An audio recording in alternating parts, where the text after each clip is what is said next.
সবার মাথার উপরে একটা করে ব্লক আছে, হ্যাঁ, কে কতক্ষণ এগুলা ধরে রাখতে পারে আজকে সবারই ভারসাম্য চেক হবে, ঠিক আছে? কে কতক্ষণ রাখতে পারে, যে বেশিক্ষণ রাখতে পারবে সে কি হবে? বিজয়ী, তাই না? আচ্ছা শুরু করো, 1 2 3।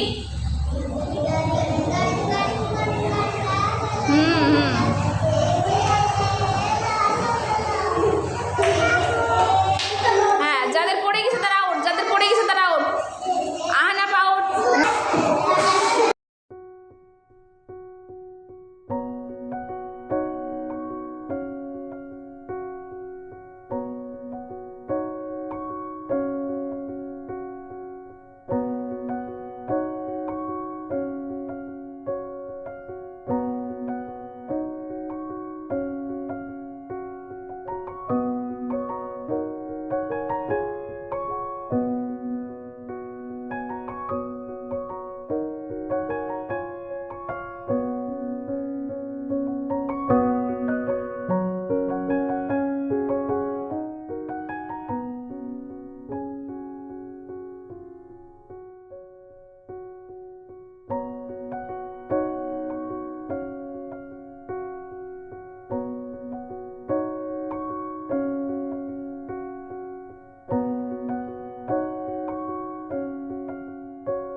হ্যাঁ, মুস্তাফিজের মাথা থেকে পড়ে গেছে, মুস্তাফিজ আউট। তাহলে আজকের বিজয়ীকে